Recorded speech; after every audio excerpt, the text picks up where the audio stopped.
Okay, in this video I'm going to show you how to do a level 2 Algebra Excellence question, and let's have a look at it. The roots of the equation x squared plus 6x plus c are k and k minus 1. Find the value of c. So first of all, I kind of like this one because it seems really simple, but actually it's pretty complex. First of all, let's just try to understand what the definition of roots are. Roots are the value of x that make the equation true. Okay, the roots are, for example, if we look at let's say we've got another quadratic for x squared plus 11x plus 30 equals 0. The roots are the value of x that make that equation equal to 0. Okay, and this one can factorize, and we could say x plus 6 times x plus 5 equals 0. So x would give me negative 6, and x would give me negative 5. And these are considered, negative 6 and negative 5 are the roots of the equation. So if I'm given the root, I can set it up as a factorized quadratic like this. So if I say if the roots are x equals negative 2 and x equals 4, from that, remember these are the solutions that make the equation equal to 0. The factorized of that would be x plus 2 x minus 4 equals 0. So if I'm given the roots, I can set up the factorized quadratic like this. Okay, so let's look at, let's section this off because that's not really part of the problem, that's just to help our understanding. So if these are my roots, instead of negative 2 and 4, what I can say is I can say, okay, well, let's see, that means x minus k times x minus that other root. I'm going to put that in brackets though because it is the whole thing, k minus 1. Then that has to equal 0. That's the definition of the roots of an equation. All right, well, let's simplify this bracket here. If I subtract that k, it becomes minus k, and if I subtract that negative 1, it becomes positive 1. So I get x minus k plus 1. All right, and now what I'm going to do is, here's where it gets kind of tricky. I'm going to expand all of this through. And I'm going to expand all of this through, and I'm going to get a quadratic, and I'm going to compare it to this equation right here, because that's the only thing I can do right now. So let's expand this one. Remember when we expand, I take this x and expand it through there, like that. So when I expand that x through, I get x times x is x squared, x times negative k is negative kx, yeah, that's right. And x times positive 1 is just a positive x. And now I expand this negative k through to each term on the other one. There we go.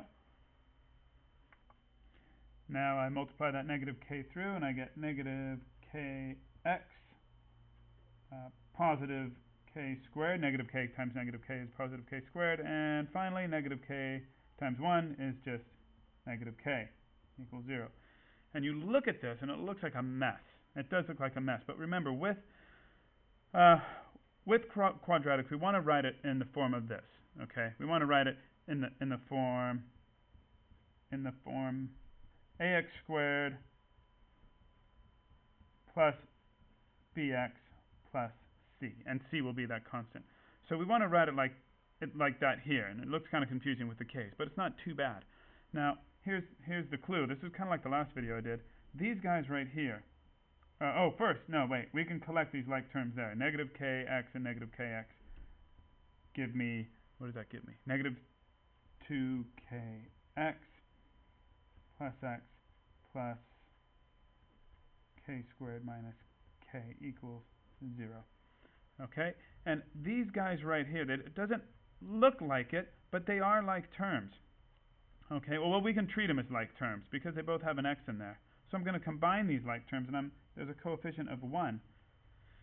So when I do that, when I combine these like terms, the coefficient it's going to look like this. It's going to be like, okay, well, the coefficient here is negative 2k, and the coefficient here is positive 1, and I'm going to treat that as a coefficient of x. Why am I doing that? because I want it to look like this.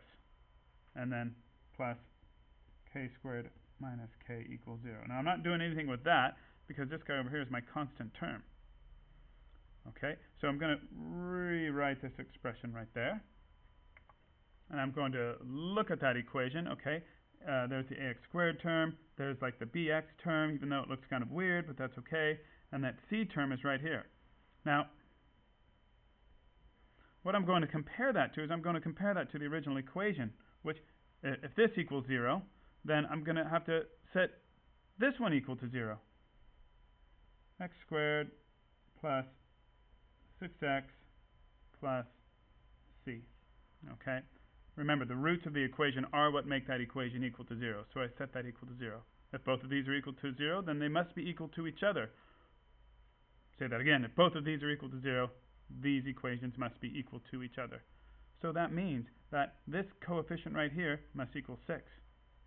So if I can solve for k here, then I can substitute for k here and solve for c. So negative 2k plus 1 must equal 6. Okay, because that's a coefficient, so I can solve for k. Subtract 1 from the other side, and I get 5 divided by negative 2 gives me negative 2.5. Well, now what I do is I take that negative 2.5 and I substitute it in for k, because that will give me the value of c. That is the constant term. So if k squared minus k equals c, because that's a constant term, I have it set up in this form. That means that negative 2.5 squared. Be careful with subtracting a negative number. Minus k means minus negative 2.5. That's going to give me that value of c. Crazy. Okay, and when I work this one out, what I do get is 8.75 is that value of c. All right, well, there's the solution. That's the overall solution there. Okay, it is a hard problem, but if we can set it up in this basic form and kind of understand the how roots are set up, then we've got a chance of this one. Okay, so good luck.